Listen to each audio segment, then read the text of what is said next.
Pues el curso que les voy a dar se llama Energía Solar desde cero. Va a constar de 4 episodios. Hoy es el primero y se llama Introducción a los sistemas solares fotovoltaicos. Vamos a ver lo que son los sistemas interconectados a la red y vamos a ver también el primer elemento que interviene en la instalación o uno de los principales que son los paneles solares. ¿Ok? Bueno, sistemas interconectados a la red. Hay dos tipos de sistemas. También les quiero decir, vayan, si tienen alguna duda por ahí, anótenla o tenganla presente al final de la presentación. Yo creo que vamos a tener una media hora, unos 40 minutos más de la presentación. Y para poder resolver cualquier duda que tengan, pues ya al final hacemos esa ronda de preguntas y respuestas.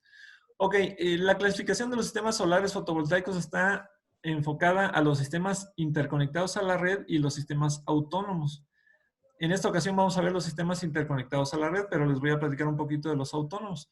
Los autónomos o aislados son los sistemas a base de baterías, es decir, no hay una conexión directa entre los paneles a una red eléctrica local, sino que toda la energía que se genera se guarda en baterías. Hay baterías de diferentes tipos. Entonces, en el proceso de generación, pues se incluyen pues, los módulos fotovoltaicos o paneles solares, como normalmente se conocen. Hay un controlador de la energía, que es el que distribuye hacia las baterías, recibe de los paneles, manda las baterías y también tiene entrada para abastecer alguna fuente de corriente directa. Y también interviene un inversor para poder utilizar la corriente directa que está generándose en los paneles en corriente alterna, que es la que normalmente utilizamos en nuestras casas. Ahí pues hay que considerar lugares donde no hay red eléctrica, donde pues es difícil poder llegar a una conexión con una red, está demasiado lejos o la instalación sería demasiado cara poder hacer esa instalación, ya sea que haya que poner postes o si no, pues es una zona aislada que no hay dónde conectarse. Bueno, es una buena opción los sistemas aislados, aunque actualmente varias empresas como Tesla, por ejemplo, están desarrollando baterías de mucha capacidad para poder hacer incluso en las ciudades sistemas aislados para que la gente no dependa ya de la red eléctrica, sino que directamente instale su sistema aislado con baterías de mucha capacidad de materiales como litio, que es de una calidad y capacidad de almacenamiento bastante grande. Entonces, se pueden hacer esos sistemas aislados para abastecer casas con necesidades desde necesidades pequeñas hasta necesidades bastante grandes, ¿no? Pero eso habitualmente no se hace. Básicamente lo que se hace es más conexiones a la red en las ciudades y pues en las zonas aisladas o rurales o de campo o donde no hay una red eléctrica, entonces se utilizan los sistemas aislados a base de baterías. Bueno, esa es una parte. Ahorita les voy a hablar de los sistemas interconectados. Estos sistemas van conectados a la red eléctrica local. Entonces, aquí tengo un esquema, se los voy a mostrar. Partimos de que en el sistema interconectado tenemos una instalación de paneles solares. Obviamente todo esto debe estar diseñado y calculado con anticipación, ¿no? No nada más es de instalarlos, hay que calcular de acuerdo a los requerimientos de energía del usuario. Es decir, ¿cuánta energía requiere? Bueno, de eso va a depender la cantidad de paneles que vamos a instalar.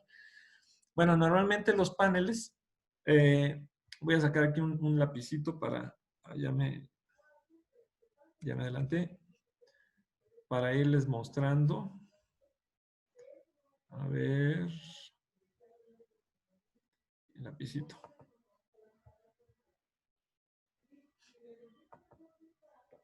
Ok, bueno, entonces tenemos aquí nuestras cadenas de paneles, ¿no? Aquí tenemos los paneles. Y estos paneles van conectados a un elemento que se llama caja combinadora, que es la que tenemos aquí a continuación. Esta caja combinadora, como ven aquí en la parte de abajo, tiene unas entradas para poder conectar los paneles. ¿Cuál es la función de la caja combinadora? Bueno, normalmente si tenemos varias cadenas, como aquí por ejemplo tenemos dos, pero puede haber más.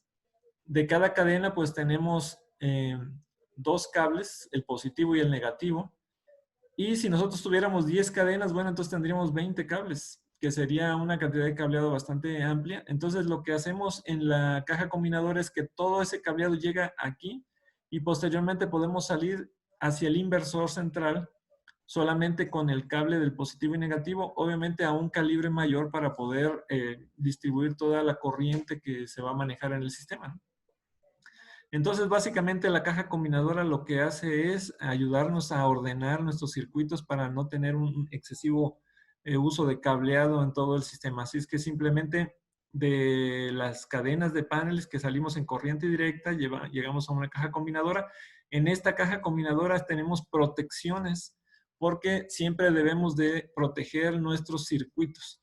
En este caso, la corriente directa pues tiene sus particularidades y es necesario, como toda instalación eléctrica, pues ponerle protecciones. Entonces, aquí dentro se encuentran las protecciones que vamos a tener para la corriente directa.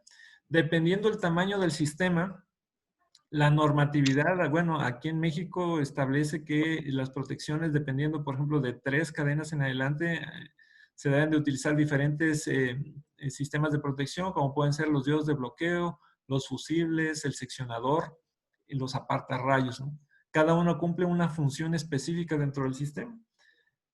Para sistemas pequeños no requiere demasiada protección, a lo mejor para una cadena o dos, pues solamente con los fusibles adecuados para corriente directa. Eso sí, no podemos mezclar protecciones de corriente alterna en corriente directa. ¿Por qué? Porque la corriente directa tiene características muy específicas que requieren protecciones diseñadas especialmente para la corriente directa. Ok, entonces de la caja combinadora vamos a llevar nuestro cableado hasta un inversor central. En este caso, el inversor central que les puse aquí, pues es de una marca muy conocida, se llama Fronius. Hay inversores centrales que se llaman monofásicos, hay otros trifásicos, tienen un MPPT, hay otros tienen 2 MPPTs. Dirán, bueno, ¿qué es eso? Los MPPT son los puntos de máximo donde el sensor localiza la máxima potencia del sistema para poder obtener la mayor conversión de la energía, ¿no? Entonces, es la electrónica interna que trae. Y los MPPT nos ayudan a poder separar cadenas cuando son, por ejemplo, de diferentes marcas de paneles, por ejemplo, cuando son de diferentes potencias, porque no se recomienda mezclar diferentes marcas ni diferentes potencias. Entonces, si yo tengo, por ejemplo, 10 paneles de una marca y 10 paneles de otra marca, entonces no se recomienda juntarlos en una sola cadena porque van a tener, les va a causar problemas en el sentido del aprovechamiento de la energía. ¿Por qué razón? Porque, sí les pido por ahí si pueden silenciar sus micrófonos. Bueno, ¿por qué razón? Porque como están fabricados de diferentes características eléctricas, aunque sean de la misma potencia, van a tener diferentes características eléctricas. Entonces, por eso es importante que se puedan tener siempre la misma marca. Pero si no se tiene, bueno, se puede separar por MPPTs. O, por ejemplo, si se tienen potencias distintas, vamos a suponer que tenga potencia de 330, 10 paneles y otros 10 paneles tengan de 300. Bueno, no se pueden juntar en una misma cadena, se hacen 2 cadenas de paneles distintas y se conectan en los diferentes MPPTs. Es decir, el inversor va a buscar el punto de mayor potencia o de máxima potencia de esa cadena en específico, ¿no? Bueno, también pueden ser monofásicos, que bueno, aquí en México se llaman monofásicos en un sistema trifilar. ¿Qué quiere decir? Que tenemos 2 fases y tenemos un neutro. Y obviamente la puesta a tierra. Entonces, esa es una configuración. O también trifásicos, que tenemos 3 fases, el neutro y puesta a tierra. Bueno, dependiendo las necesidades y la tarifa en la cual esté el usuario, ¿no? Si es una tarifa residencial, pues a lo mejor solamente requiere 2 fases. En México, pues tenemos el voltaje de 220 volts para entre fases. O, por ejemplo, para industrias, pues ya pueden tener trifásicos, a 220 puede ser, pero ya teniendo 3 fases. Entonces, pero los inversores ya de este tipo ya vienen de 10 kilowatts en adelante, ¿no? Normalmente trifásicos. Ok.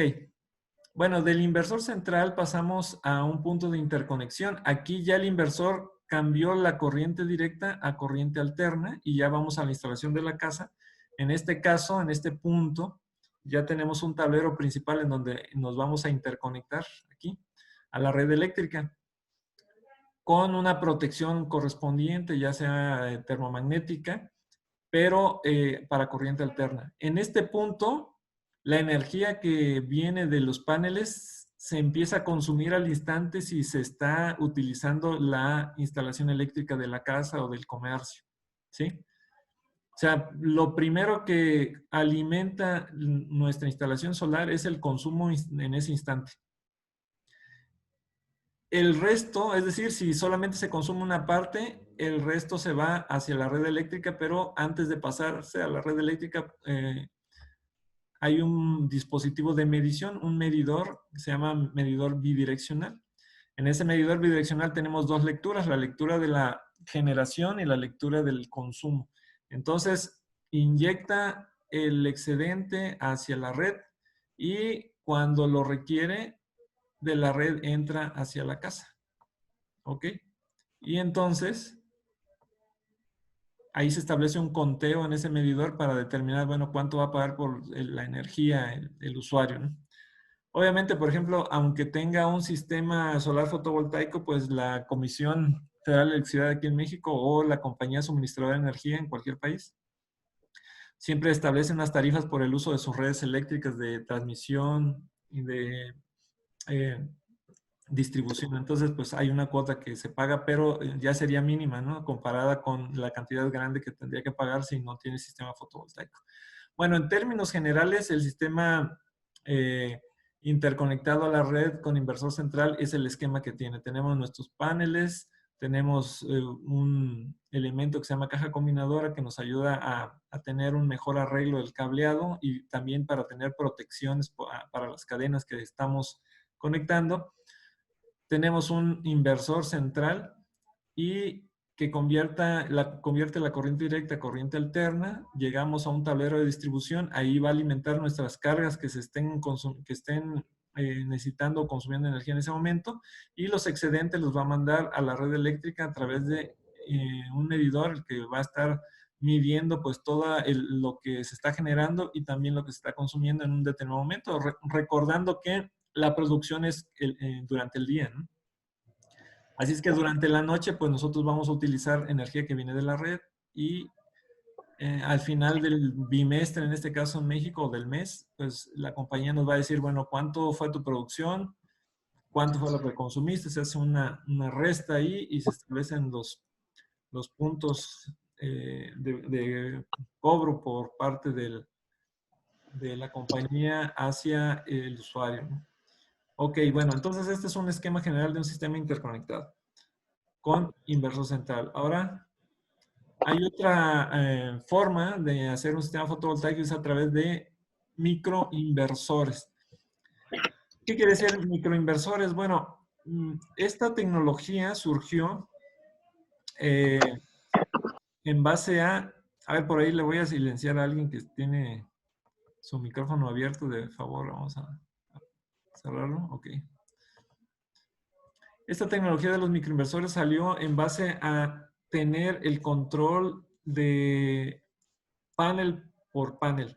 Originalmente, bueno, la marca Enphase, como es el microinversor que tenemos aquí en la parte de arriba, ellos, su filosofía es de un panel por un micro. Y se fijan aquí en la foto de la derecha. Voy a sacar mi lapicito para poder irles mostrando. A ver.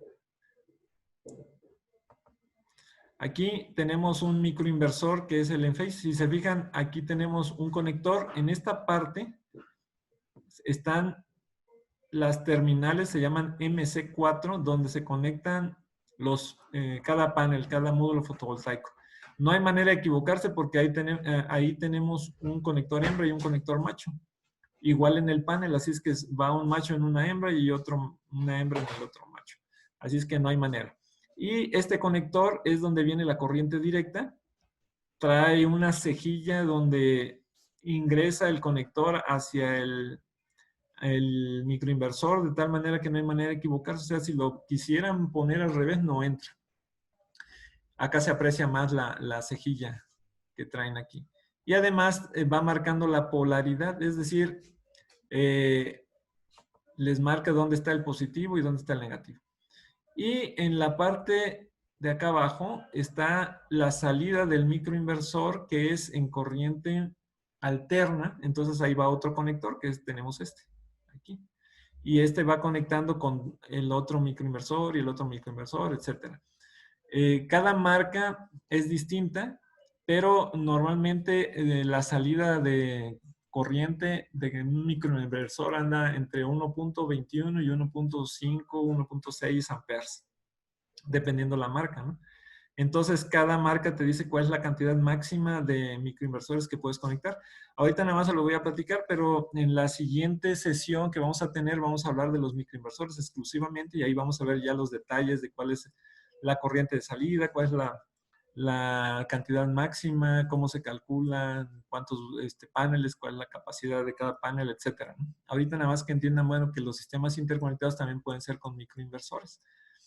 Ok, entonces, esta marca Senphase es un panel por un micro. Es lo único que ellos han desarrollado, o más bien que su filosofía va enfocada a eso. Solamente un panel por micro. ¿Cuál es la ventaja? Bueno, de que si en algún momento se llega a dañar, pues no afecta la producción de toda la cadena de paneles, sino simplemente el que esté dañado, ¿no? O el que esté sombreado. La desventaja con los inversores centrales es que si se sombrea un panel, entonces afecta la producción de toda la cadena. Aquí no, aquí solamente sería de un panel.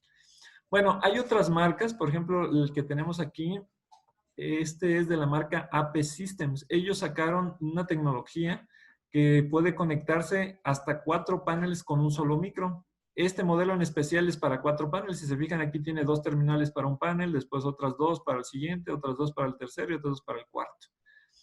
Ellos también tienen un modelo para conectar 2 paneles con un micro. Y acá tenemos otra marca que se llama Hoy Miles. También este modelo es para 4 paneles. Aquí se ven 2 terminales para uno, 2 terminales para el segundo y del otro lado otros 2 serían 4. Traen su cable que se llama cable troncal en donde se conectan todos entre sí y después ya a la red eléctrica, igual que el Enphase, ¿no? Bueno, entonces esta es una tecnología muy buena también que ayuda mucho, simplifica bastante la instalación porque ya no tenemos que trabajar nosotros con la corriente directa. Es decir, en el ejemplo anterior, por ejemplo, vamos a ver si me regreso. En el ejemplo anterior, aquí, suponiendo que tenemos 1, 2, 3, 4, 5, 6, vamos a poner 10 módulos y cada módulo tiene un voltaje de 36 volts de circuito abierto. Entonces, conectados 10 en serie, pues los voltajes se suman, estaríamos hablando de 360 volts en esa línea, ¿no? En cambio, con los microinversores, como solamente se conecta uno, entonces solamente trabajamos con los 36 volts del panel, o sea, no es la suma de todo, solamente uno. En este caso, aunque este equipo tiene 4, para conectar 4, dentro la tecnología interna tiene 4 procesadores separados, es decir, hay 4 microinversores dentro de este equipo. Igual de en este, ¿no? Entonces, no es que sea uno solo para los 4, sino que la tecnología está diseñada para que sean los 4, sin embargo, están separados por dentro, de modo que sigue siendo un panel con un micro. Así es que se trabaja con voltajes más pequeños, esa es una ventaja. Y también de que en caso de que haya sombreados, pues no se pierde la producción de toda la cadena, sino solamente un poco, ¿no? La parte de la sombra. Si se fijan aquí en la parte en medio, este modelo, el IQ7 Plus, tiene un sensor. Cuando todavía no está conectado a la red, pero ya se conectaron los módulos fotovoltaicos, pues parpadea en rojo. Una vez que ya conectamos a la red, empieza a parpadear en verde. Y obviamente se tiene que sincronizar. Traen una tecnología que sincroniza la frecuencia de la red eléctrica con el microinversor. Tarda aproximadamente entre 5 o 6 minutos en sincronizarse y una vez que ya se sincroniza, se enciende totalmente en verde y ya empieza a mandar la energía hacia la red eléctrica. Entonces, esos son los sistemas interconectados. Los podemos nosotros diseñar con inversores centrales o con microinversores. Bueno, antes de pasar a ver los paneles, vamos a ver unos datos aquí acerca de lo que es la radiación solar. La radiación solar está, en términos generales, en 1367, 1400 watts por metro cuadrado a nivel de la atmósfera terrestre, fuera de la atmósfera terrestre. Entonces, a ver, voy a borrar aquí el lapicito este. Entonces,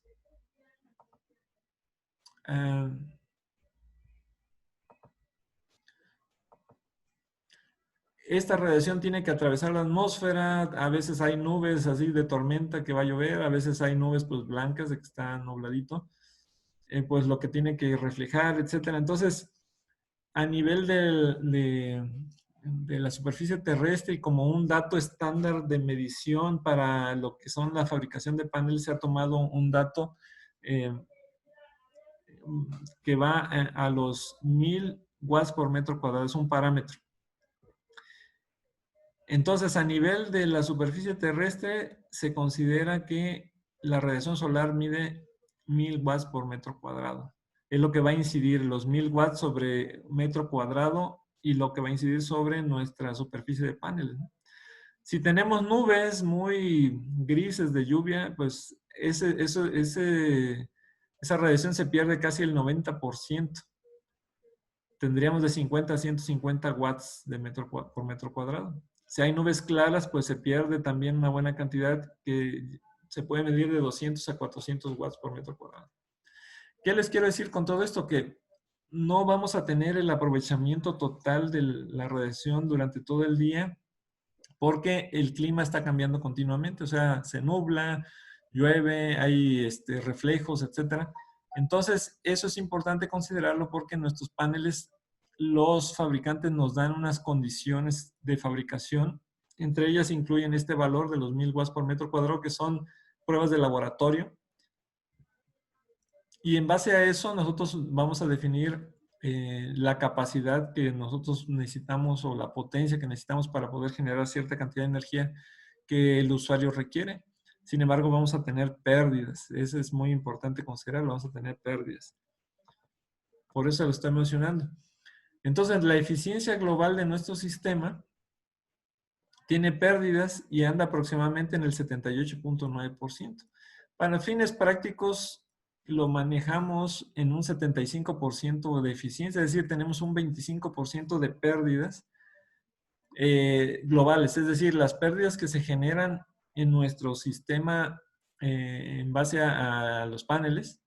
¿Por qué? Porque la radiación no es constante todo el día, como ya vimos hace un momento en la lámina anterior, pues se nubla, eh, ya sea que hay mucho smoke, polvo, lo que sea, o están sucios los paneles, entonces hay pérdidas. Entonces se considera un 87% de aprovechamiento del panel, o sea, ya tenemos ahí un 13% de pérdidas. Luego, pues, hay pérdidas en el cableado, en la parte de la corriente directa. Hay pérdidas en el inversor. Normalmente los inversores andan en un 95% de eficiencia. Hay pérdidas en el cableado, en la parte de corriente alterna, etcétera, hasta llegar a la red. Entonces, ya considerando todas las pérdidas, nuestra eficiencia del sistema anda en el 78.9% aproximadamente. Para fines más prácticos, les comento, pues es bueno considerar un 75%, es decir, vamos a tener una pérdida del 25% aproximadamente. ¿Esto qué quiere decir? Que cuando nosotros vayamos a hacer nuestro diseño, nuestro cálculo, necesitamos considerar esas pérdidas porque si no las consideramos y decimos, bueno, pues requiere 15 módulos fotovoltaicos, pero resulta que no consideró las pérdidas, entonces esa cantidad de energía que produzcan no le va a ser suficiente, o sea, va a quedarse corto. Entonces siempre hay que considerarlas. Eso ya se ve obviamente en el diseño de estos sistemas. Bueno, entonces hasta aquí lo que les he mostrado es que los sistemas solares fotovoltaicos se dividen en sistemas solares autónomos a base de baterías y sistemas interconectados. Y a su vez, los autónomos podemos considerarlos que podemos utilizar controladores que son PWM y hay otros controladores que son MPPT de acuerdo a la cantidad de potencia que nosotros queremos y las características de la instalación. Eso es una subdivisión. Y en los sistemas solares interconectados a la red, podemos hacerlos con inversores centrales o de cadena o con microinversores. También hay inversores centrales híbridos, que también lo vamos a ver en la tercera plática, me parece, los cuales traen un respaldo de batería, es decir, funcionan como sistema interconectado y también funcionan como sistema autónomo cuando la red eléctrica se va, ¿no? Cuando hay una falla, lo que sea. Entonces, esa es una nueva línea de inversores centrales que están ahorita, bueno, hay varias marcas como Huawei, ABB, Fronius, que han sacado Growatt, que han sacado este tipo de inversores para las necesidades de ciertos usuarios que requieren siempre tener energía. Entonces, para protegerse, pues bueno, se instalan inversores híbridos en los cuales se tiene un respaldo de baterías en caso de que la red eléctrica falle. Bueno, entonces ahora vamos a pasar a ver el primer elemento importante, se puede decir, o el primer elemento, porque ahí es donde comienza la generación, pues en los paneles solares, ¿no? Que normalmente nosotros los conocemos como paneles solares, pero en realidad el nombre correcto es módulos fotovoltaicos. A ver, vamos a pasar aquí. Aquí les voy a mostrar una gráfica. Estos son módulos fotovoltaicos, están compuestos por celdas solares. Celdas, cada pedacito que se ve aquí. A ver, voy a poner aquí mi lapicito.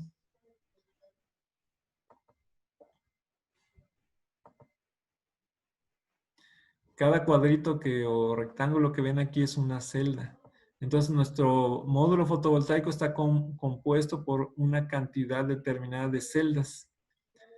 Y si conectamos una cantidad determinada de módulos, a eso se le llama panel. O sea, un panel está conformado por la conexión de varios módulos, ¿no? 2, 3, etcétera, la cantidad que sea.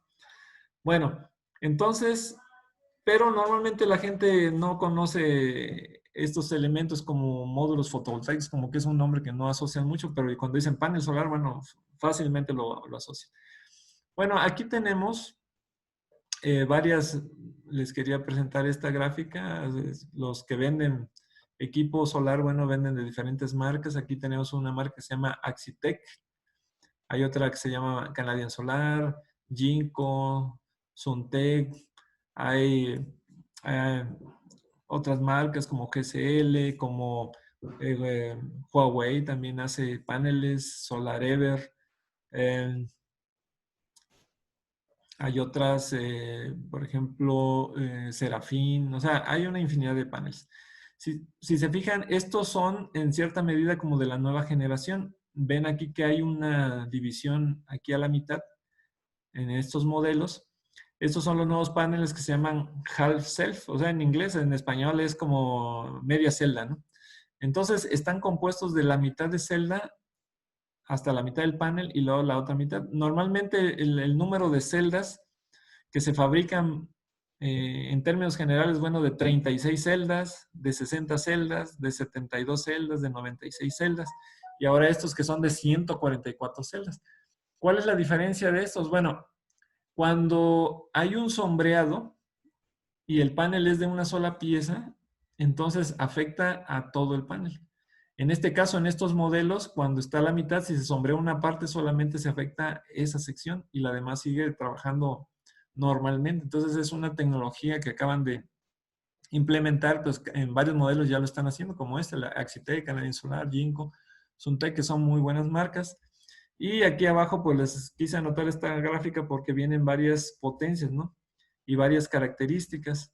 Si se fijan, dice aquí 370, eso se refiere a los watts de potencia, ¿no? 370 watts, 410 watts, 440 es el fabricante hace en esas potencias. Y luego nos dice aquí que es monocristalino.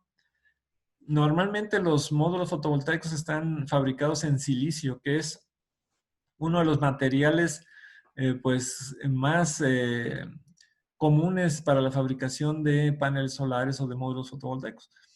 Hay otros materiales como el telurio de cadmio, el arseniuro de galio, el grafeno y otros materiales que están experimentando. Sin embargo, no han salido al mercado de una manera comercial como estos de silicio porque pues o son más caros o su proceso de fabricación es más complicado en los laboratorios donde hacen este tipo de materiales.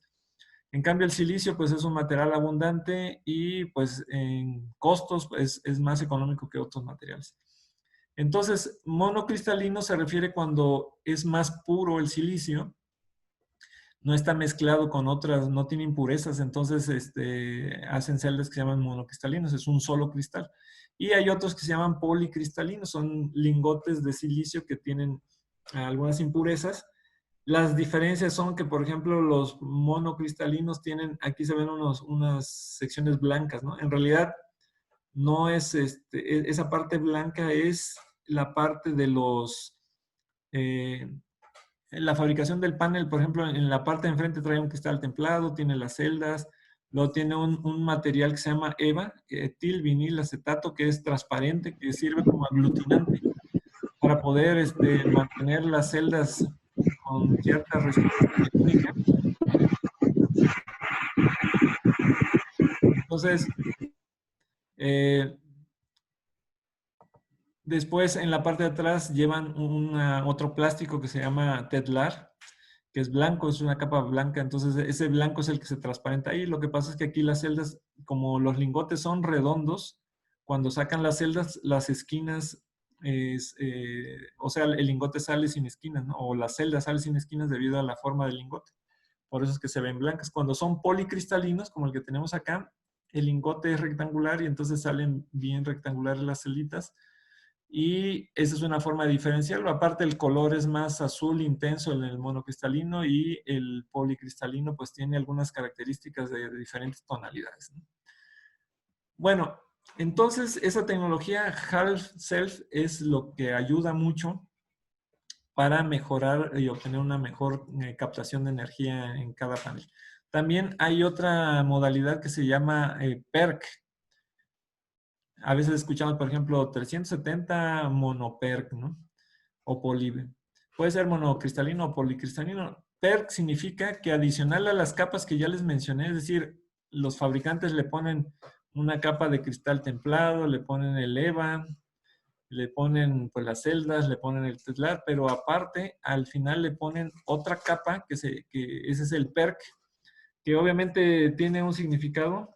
Se llama Passivated Emitter Reader Cell, o sea, son las siglas, ¿no? En realidad lo que es en términos generales es una capa reflejante que va hasta el fondo en la parte de atrás del panel.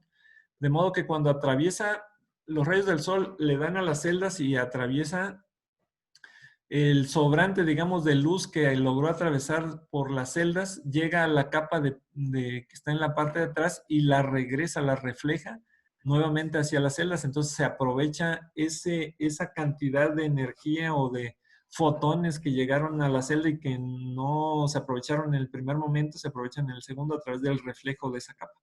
Entonces los paneles que dice que son PERC, pues tienen esa tecnología y entonces pues obviamente que tienen una mejor eh, capacidad para poder convertir la energía del sol en energía eléctrica, ¿no? Entonces tienen una mejor eficiencia.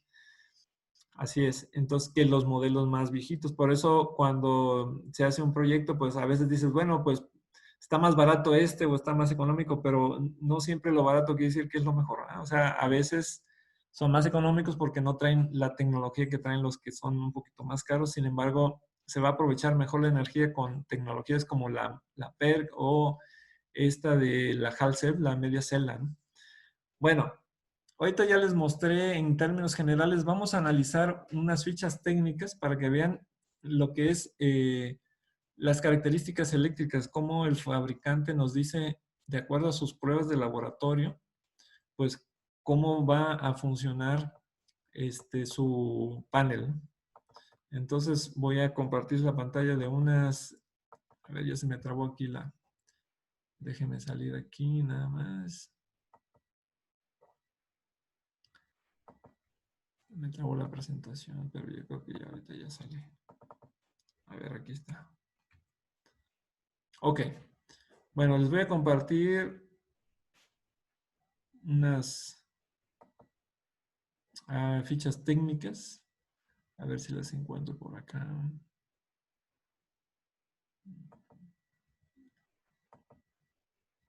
Bueno, aquí tengo diferentes marcas. Por ejemplo, esta es la marca Hyundai. Tiene sus... La voy a agrandar aquí para que la vean. Y aquí su ficha técnica pues, nos dice varias características. Por ejemplo, este no es de media celda como el que vimos hace un momento. También, por ejemplo, está este Trina. Este sí es de media celda. Tenemos aquí el Jinko, bifacial, también de media celda. El Serafín, este no es de media celda. ¿Sí? Tenemos aquí el Elite Plus, que también son de media celda. Aquí viene. Casi todos los nuevos modelos están saliendo así porque realmente son muy buenos. Y Canadian Solar. En este list les voy a mostrar un poco porque al final viene un poquito de lo que les explicaba de las pérdidas. Miren aquí, entonces les voy a aumentar aquí para que vean. Ok, vamos a ver. Ahí está. Aquí está el módulo estándar y aquí está el módulo que tiene media celda. ¿Sí? El módulo estándar, que es de una sola pieza, pues tiene sus celdas. Por ejemplo, aquí si contamos 1, 2, 3, 4, 5, 6 y luego 1, 2, 3, 4, 5, 6, 7, 8, 9, 10, 11, 12. 12 por 6 son 72 celdas. Normalmente esos paneles pues, son los que se utilizan para sistemas interconectados. Hace rato no les dije, hay paneles, por ejemplo, de 36 celdas que normalmente se utilizan para sistemas autónomos porque las baterías que se utilizan andan alrededor de los 12 volts, es decir, se venden para proyectos que se configuran a 12 volts, por ejemplo. Entonces, el voltaje que se requiere pues está más cercano a los 36 volts del panel. ¿Por qué? Porque cada celda normalmente genera un medio volt aproximadamente. Entonces, en el caso de las 36 celdas, entre 12, que es el medio volt de cada celda, pues tendríamos 18 volts y de esos 18 pues cargan baterías de 12. Ahora, uno de 72 celdas, si lo queremos utilizar en sistema autónomo, tendríamos que implementar una tecnología de controlador que pueda manejar la cantidad de corriente y voltaje que tienen estos paneles que son más grandes. Entonces, para eso están los los controladores MPPT, que eso, bueno, se ve en los sistemas autónomos. En este caso, los sistemas interconectados, pues se manejan desde 60 celdas, 72 celdas, 96 y el de 144, que en realidad son 144, pero son 144 mitades, entonces en total pues siguen siendo 72 celdas, solo que está dividido en dos partes. Tenemos 72 arriba, 72 abajo y están separadas, traen dos conexiones independientes en la parte de atrás. Bueno, si se fijan, si se sombrea el panel, que es el estándar, todo el panel se afecta, o sea, toda la cadena de celdas que están soldadas dentro del panel se afecta. Si se sombrea un módulo que tenga la tecnología de media celda, pues si se sombreó en la parte de la mitad de abajo, pues la de arriba sigue trabajando sin ningún problema y sigue generando a toda su capacidad. Entonces, esa es una gran ventaja en este tipo de tecnologías, ¿no? Bueno, entonces, pues aquí en las fichas técnicas nos dan las características, nos dicen sus garantías, nos dicen sus certificaciones. Por ejemplo, aquí este tiene la certificación TV, la PV Circle. Y aquí nos dice, bueno, que los primeros 10 años nos garantizan el 90% de la eficiencia, después ya los siguientes 15 años, pues el 80%, ¿no? Y otras características. Ok. A ver, acá vienen.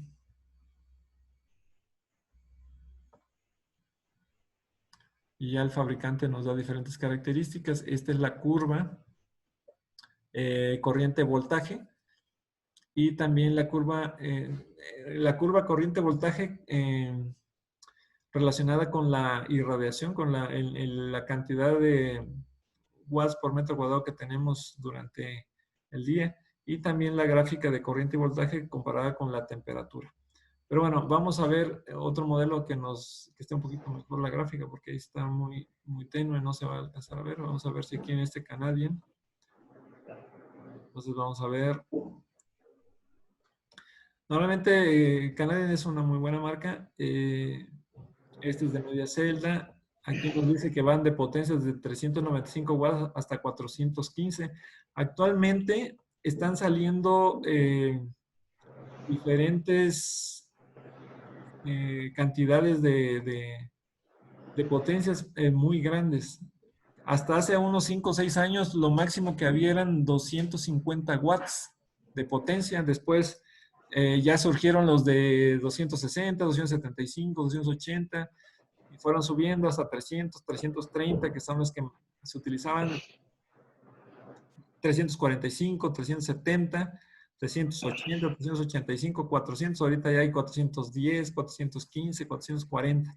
¿Cuál es la ventaja de poder instalar paneles de mayor potencia? Pues bueno, por ejemplo, si de 250 yo necesito instalar, por ejemplo, 14, por decir un número cualquiera, ¿verdad? Entonces, si yo instalo, a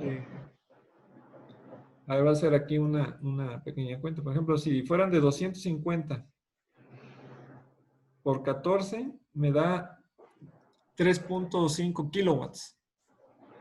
¿Sí? Entonces necesito 14, pero si le pongo de 400 o 410, vamos a poner, entonces vamos a poner, en lugar de 14, podría poner 9 de 410, por ejemplo, o de 400 watts. ¿Eso qué significa? Pues en primera que el costo del proyecto va a disminuir, porque si yo pongo 14 paneles, necesito estructura para 14 paneles. En lugar de poner 9, pues nada más estructura para 9. Pero aparte, si yo le pongo microinversores, por ejemplo, de la marca Enphase, que va uno por panel, entonces yo necesitaría de 9 para 14, necesitaría 5 microinversores más, necesitaría 5 paneles más, necesitaría sección de estructura para 5 paneles más, necesitaría cableado para 5 más, o sea, todo sería ponerle más, ¿no? Entonces produciría la misma energía poner 14 paneles de 250 watts que poner 9 de 400 o de 415. Entonces, si hacemos un comparativo de gastos, es probable que salga más económico poner de mayor potencia, pero también desde el punto de vista del espacio, el área disponible pues puede ser una menor área. Entonces, eso es una ventaja porque hay lugares en donde no se tiene mucho espacio para poder instalar, pero otra adicional es la mano de obra, ¿no? Quizás me voy a llevar más días instalando 14 que instalando 9, ¿no? Entonces, si se fijan, hay varias ventajas, ¿no? Desde el punto de vista del tiempo, de la mano de obra, del espacio, del dinero que va a costar el proyecto. Entonces, por eso actualmente están saliendo ya módulos de mayor potencia y eso pues está ayudando porque también traen nuevas tecnologías, ¿no? Bueno, entonces lo que nosotros encontramos en las fichas técnicas pues son todas las características que nos da el fabricante y algo muy importante son las certificaciones. Si se fijan por aquí, están unas certificaciones. Le voy a agrandar aquí un poquito. ¿Qué es esto de las certificaciones? Bueno, las certificaciones las piden porque en Estados Unidos, por ejemplo, una de las muy importantes es la UL 1703, que es esta. UL 1703. Aquí este panel está certificado con la UL 1703 por la CSA. ¿Qué significa? Bueno, en Estados Unidos, por ejemplo, esta certificación es de Estados Unidos, pero válida en todo el mundo y se requiere en todo el mundo. Pues antes había mucho incendio por instalación de paneles solares porque no cumplían con ciertas normas. A partir de ahí, pues hubo muchos accidentes, también gente que pues tuvo problemas, y bueno, hasta muertes por problemas eléctricos debido a incendios y todo esto. Entonces, o incendios debidos a problemas eléctricos. Entonces, determinaron que había que hacerle pruebas a los paneles que cumplieran con ciertas características. Entonces, una de los laboratorios se llama UL, Underwrite Laboratories, y establecieron que los módulos deben estar certificados con esa prueba que ellos hacen. También hay otras como la CE y, por ejemplo, aquí la SolarWi PV y otras certificaciones. Pero bueno, es importante porque, bueno, al menos aquí en México, cuando se va a hacer el contrato de interconexión con la compañía suministradora, y yo creo que en cualquier país, lo que piden es la ficha técnica del panel que se va a utilizar, que debe estar certificada, y también la ficha técnica y el certificado del inversor o microinversor que se va a utilizar. Si no tuviera esa certificación, lo más probable es que no autoricen la instalación. Entonces, por eso es muy importante a la hora de seleccionar módulos fotovoltaicos que tengan las certificaciones que se requieren. Entonces, aquí, bueno, este panel está certificado.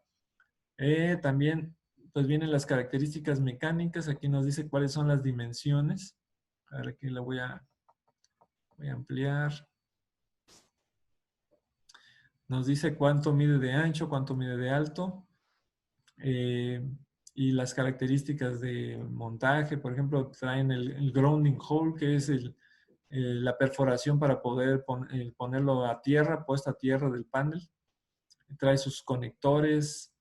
En este caso, como es de media celda, si se fijan aquí, los módulos que son de una celda, pues traen en la parte superior, bueno, en la parte la caja de conexiones. En este caso lo trae a la mitad, ¿no? Para poder facilitar la conexión entre paneles. Ok, y algo muy importante que vamos a ver aquí es esta gráfica que les digo que es la relacionada a lo que es la radiación. Voy a ver otra ficha técnica de otro panel nada más para no estar moviéndolo aquí. Bueno, así se alcanza a ver aquí. Voy a disminuir un poquito. Ahí está. Si se fijan aquí nos marca unas líneas de diferentes colores y cada color, por ejemplo, el color rojo dice 1000 watts por metro cuadrado. Después el siguiente color 800 watts por metro cuadrado, 600, etc. Entonces, cuando tenemos 1000 watts por metro cuadrado, que es el parámetro que vimos hace un momento, tenemos la máxima capacidad del panel para producir energía. Aquí, bueno, hace falta la gráfica de la potencia. Ahorita vemos otro panel, a ver si ahí viene. La potencia es la gráfica que sale desde el origen hasta cada una de estas secciones. Entre menos radiación tenemos, va disminuyendo la potencia. Por ejemplo, si voy a utilizar mi lapicito para dibujarla yo aquí. A ver.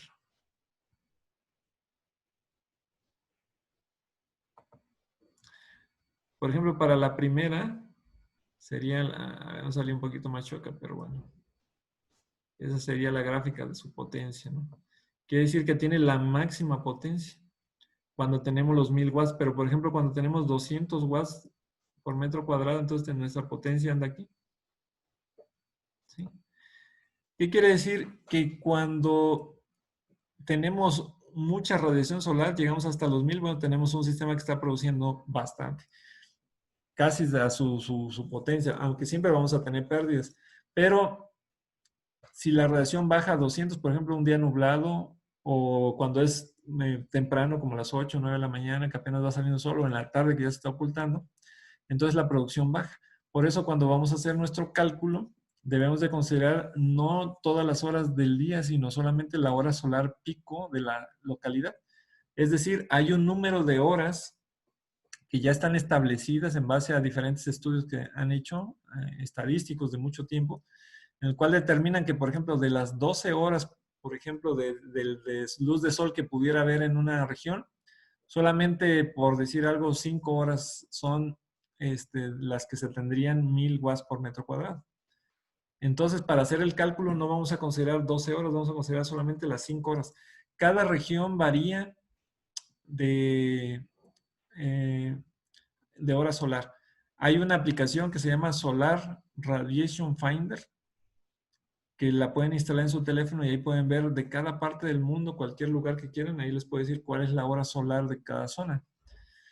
Y también esos 1000 watts por metro cuadrado no se tienen de corrido, que digan, bueno, de las 11 de la mañana a las 3, 4 de la tarde vamos a tener 1000 watts. O sea, no.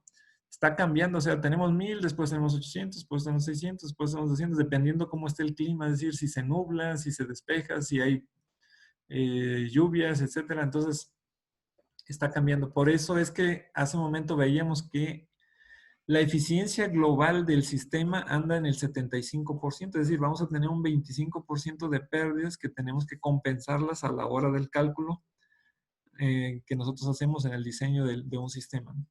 Bueno, también otra gráfica importante es esta que nos habla de la corriente y el voltaje. Aquí, por ejemplo, en el lado izquierdo tenemos amperes, que es la corriente, y acá tenemos el voltaje.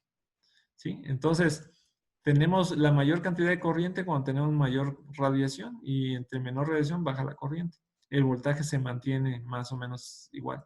Ahora, cuando hay cambios de temperatura, la corriente se mantiene casi igual, pero el voltaje es el que disminuye. Cuando entre más caliente esté el panel, menos voltaje va a tener. Normalmente un panel está como 30 grados arriba de la temperatura ambiente, es decir, si hubiera 35 grados de temperatura ambiente, el panel ha de andar como entre los 65 y 70 grados. Y, por ejemplo, si está muy frío, si estuviéramos como a 10 grados centígrados, pues el panel estaría mucho más frío, estaría a lo mejor como a 5 grados, está como a 4 grados abajo de la temperatura más baja. Entonces, todas esas variaciones hacen que nuestro sistema tenga pérdidas, las cuales se compensan a la hora de hacer el diseño y el cálculo, ¿no? A eso se le llama el dimensionamiento. Bueno, dentro de los datos eléctricos, vamos a checar aquí. A ver, les voy a disminuir un poquito. Tenemos el STC, que son Standard Testing Conditions, es decir, condiciones estándar de prueba. Y esas condiciones estándar son con una irradiancia de 1000 watts por metro cuadrado, una masa de aire de 1.5 y una temperatura de 25 grados centígrados. Ya dijimos que los 1000 watts por metro cuadrado, pues es la cantidad de radiación solar que estamos recibiendo en un momento dado, y es watts por cada metro cuadrado, sobre una superficie de área, ¿no? La masa de aire es la cantidad de aire, por decirlo de alguna manera, que tiene que atravesar la luz para llegar al punto dado, ¿no? Donde estén instalados los paneles. Entonces, como la Tierra se está moviendo, la posición con respecto al Sol va cambiando, entonces la masa de aire va cambiando. ¿Cómo percibimos la masa de aire? Bueno, muy sencillo. Cuando está amaneciendo, podemos ver al Sol con la vista directamente, si no lo lastima, lo vemos rojo, ¿no? Quiere decir, tenemos una masa de aire mayor. Esa masa de aire está atravesando la luz y es tan grande que nos permite ver el Sol sin ningún problema, ¿no? Cuando ya estamos como al mediodía, la masa de aire ya disminuyó debido al movimiento de la Tierra con respecto al Sol, entonces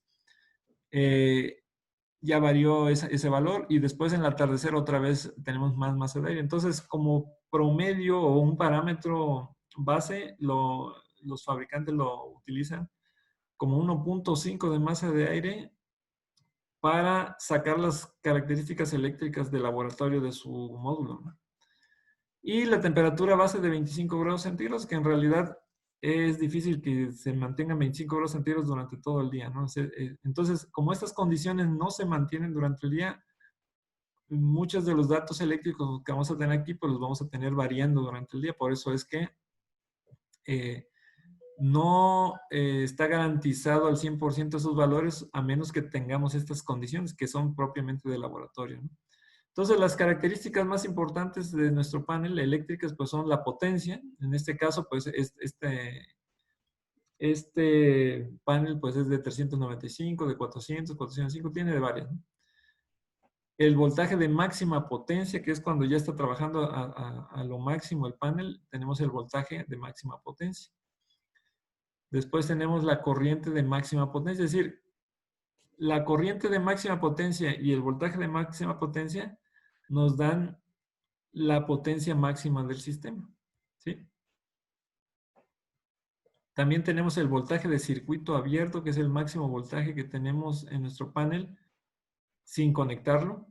Y tenemos la corriente de cortocircuito, que es la corriente máxima de nuestro panel, ¿sí? y también pues la eficiencia. ¿Para qué nos sirven estos datos? Pues obviamente para calcular nuestro sistema.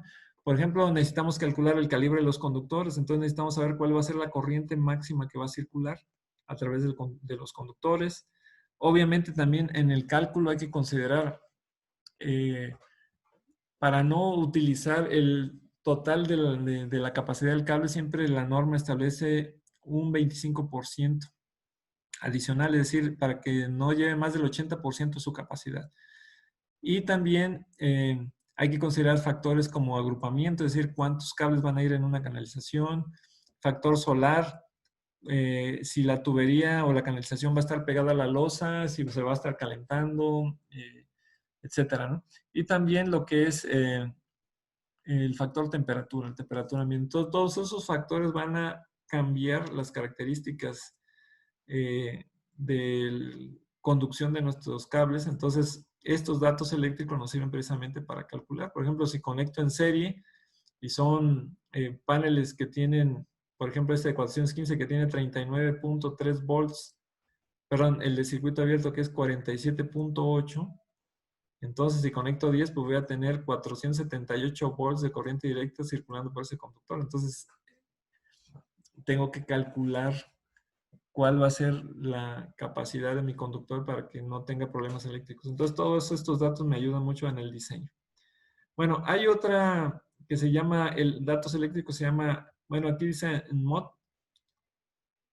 que es nominal módulo operating temperatura, o sea, la temperatura de operación nominal del módulo, que este es el que está más cercano a la realidad porque está considerando 800 watts por metro cuadrado, que normalmente es un dato que es posible tenerlo durante el día más que el de los 1000 watts, aunque sí se llega a tener 1000 watts, incluso más, ¿no? En un día soleado.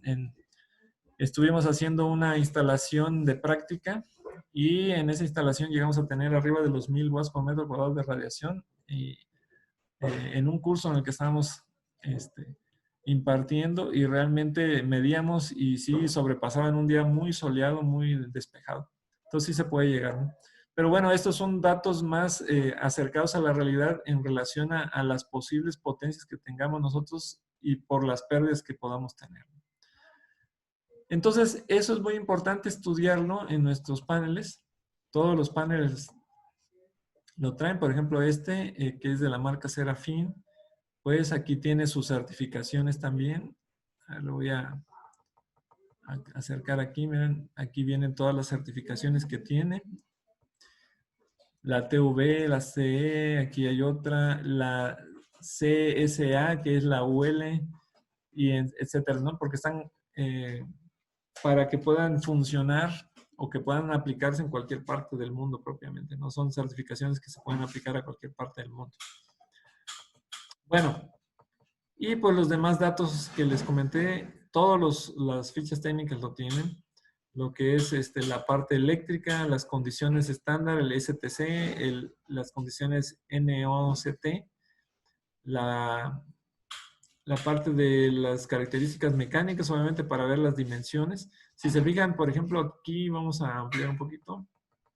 A diferencia del otro que vimos que era de media celda, este es de celda completa y si se fijan, la caja de conexiones la tiene en la parte central superior. El de media celda lo trae a la mitad para pues ayudar a una mejor instalación. Y pues aquí nos da también las características eléctricas en condiciones estándar, que es 1000 watts por metro cuadrado de irradiancia, 25 grados centígrados de temperatura y masa de aire de 1.5. Y también las eléctricas en el NOC, que es a 800 watts por metro cuadrado, temperatura de 20 grados centígrados, y también considera la velocidad del viento de 1 metro sobre segundo. Considerando que el viento ayuda mucho, sobre todo para enfriar el panel, ¿no? Normalmente cuando se instala no debe estar pegado a la losa o al techo. Como mínimo se debe dejar por lo menos 10 centímetros de diferencia entre el techo y el panel para que tenga ventilación. Aunque lo recomendable, bueno, eso es en determinados techos, pero ya pues es darle la inclinación adecuada de acuerdo a la localidad para que se esté ventilando y pueda tener mejores condiciones de conversión de energía. ¿Qué es lo que hacemos nosotros? Bueno, Con la capacitación nosotros les enseñamos a crear un negocio a partir de ayudar a la gente a solucionar sus problemas de pagos altos de energía eléctrica, utilizando sistemas fotovoltaicos, ¿sí? Entonces,